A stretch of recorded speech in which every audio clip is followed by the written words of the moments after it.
السلام علیکم ناظرین، میں ہوں ریحان نصیر اور آپ دیکھ رہے ہیں ہمارا یوٹیوب چینل حقیقت جانو۔ دوستو، ہرن اللہ کے بنائے چند معصوم جانوروں میں سے ایک ہے۔ ہرن کا شکار انسان بھی کرتا ہے اور جنگلی وحشی جانور بھی۔ دوستو، آج کی اس ویڈیو میں ہم آپ کو ہرن کی چند ایسی خصوصیات کے بارے میں بتائیں گے جس کے بارے میں شاید آپ نہ جانتے ہوں کہ ہرن پر وہ کون سا ایسا وقت آتا ہے جب اس کو نظر آنا بالکل بند ہو جاتا ہے اور کچھ عرصے کے بعد اس کو دوبارہ نظر آنا شروع ہو جاتا ہے، اور کون سا ایسا ہرن ہے جس کے جسم سے انتہائی خوشبودار کستوری نکالی جاتی ہے جس کو اگر آپ کمرے میں چند لمحوں کے لیے رکھ دیں تو پورا کمرہ خوشبو سے بھر جائے۔ یہ سب بتائیں گے آج کی اس ویڈیو میں، لیکن اس سے پہلے اگر آپ نے ہمارے چینل حقیقت جانو کو سبسکرائب نہیں کیا تو براہ کرم سبسکرائب ضرور کر لیجئے گا اور ساتھ ہی ساتھ بیل کے نشان کو بھی دبا دیجئے تاکہ ایسی ہی حقیقت سے بھری ویڈیوز کا نوٹیفیکیشن آپ کو ملتا رہے۔ دوستو، جب ہرن بوڑھا ہونے لگتا ہے تو اس کی آنکھوں پر ایک ٹیشو پیپر کی طرح انتہائی باریک جھلی نما چیز نمودار ہونے لگتی ہے،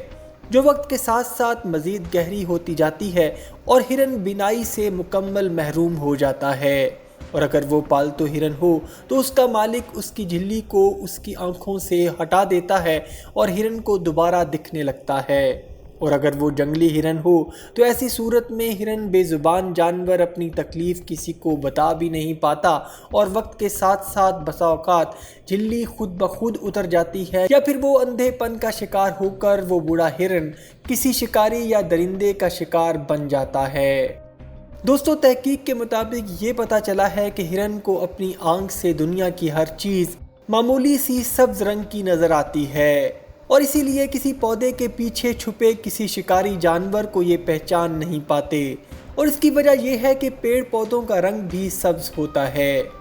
ہرن ایک ایسا جانور ہے کہ جس کے جسم سے نکلی کستوری اگر آپ کمرے میں رکھ لیں تو سارا کمرہ ہی خوشبو سے مہک جائے، لیکن یہ کستوری ہر کسی ہرن میں نہیں پائی جاتی بلکہ ایک خاص قسم کے نایاب کالے ہرن میں پائی جاتی ہے، اور جب تک وہ ہرن جوان نہ ہو جائے اس کستوری میں خوشبو پیدا نہیں ہوتی۔ یہ نر ہرن کی ناف سے اوپر نفس کے پیچھے والے حصے میں ایک غدود کے اندر موجود ہوتی ہے جس میں رطوبت جمع ہو کر یہ کستوری بنتی ہے۔ کستوری کی 3 اقسام ہوتی ہیں۔ پہلی کستوری اندرونی حصے میں کالی ہوتی ہے، دوسری گہرے نیلے رنگ کی، اور تیسری قسم کی کستوری میرون رنگ کی ہوتی ہے، جبکہ کہا جاتا ہے سب سے اچھی کستوری میرون رنگ کی ہوتی ہے، البتہ تینوں میں کچھ زیادہ فرق نہیں ہوتا، اور یہ کستوری صرف اور صرف جوان کالے نر ہرن سے ہی نکلتی ہے، مادہ ہرن سے نہیں۔ امید کرتا ہوں دوستو آج کی ویڈیو آپ کو پسند آئی ہوگی۔ اگر ویڈیو پسند آئی ہے تو ویڈیو کو لائک، شیئر اور کمنٹ سیکشن میں اپنی رائے کا اظہار ضرور کر دیجیے گا، اور جاتے جاتے چینل کو سبسکرائب کر کے ہماری حوصلہ افزائی بھی کر دیجیے۔ اپنا اور اپنے گھر والوں کا بہت سا خیال رکھیے گا۔ اللہ حافظ۔